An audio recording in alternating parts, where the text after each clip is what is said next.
with his tenure and his family's tenure as just political hacks. Like, how is that supposed to happen? I know. You know, when FDR, he went to the Daughters of the American Revolution, and he began by, and you know, the Daughters of the American Revolution, they talk about their ancestors like Kent was doing today.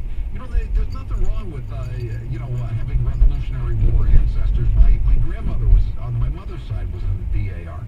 But Roosevelt went there, and he, you know how he began his speech? My fellow immigrants. Because he was giving him the needle. I mean, I thought those days were over. Who thought that was an impressive way to begin? It's ridiculous. If George Kent had been in the Army or the Navy or whatever, I mean, that would be one thing, but I don't think he was. He was just talking about his ancestors. And then you make the good point, too, about the fact that Trump provided the military aid. Obama didn't. Here's Taylor is even admitting it, cut 22. During the 2014 to 2016 period, I was serving outside of government and joined two other former ambassadors to Ukraine in urging the Obama administration officials at the State Department, Defense Department, and other agencies to provide lethal defensive weapons to Ukraine in order to deter further Russian aggression. I also supported much stronger sanctions on Russia. I was pleased when the Trump administration provided Javelin anti-tank missiles and enacted stronger sanctions.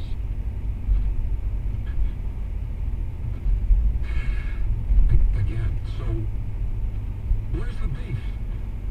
Where's the beef here? So Trump has been tougher on Russia and better to Ukraine than Obama ever was. But these guys don't care about the fact that none of these people, Vindman, the whistleblower, they don't care about the fact that Obama was letting Ukraine go down the tubes and Trump isn't. This is all about hating Trump. This has nothing to do with, they could care less about Russia, Ukraine, anything, or quid pro quo, or Joe and Hunter Biden. This is all about getting Trump.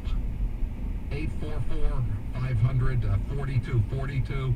Dennis, you're next with Howie Carr. Go ahead, Dennis. Howie, have you ever thought that maybe this is Nancy Pelosi's prayer vigil come to life, and the Lord has relieved her of continuing this solemn charade? She can't be pleased with this, can she? I mean, unless she's further gone than even we think she is, Dennis, right? I mean, how can you be happy with the way this played out today if you're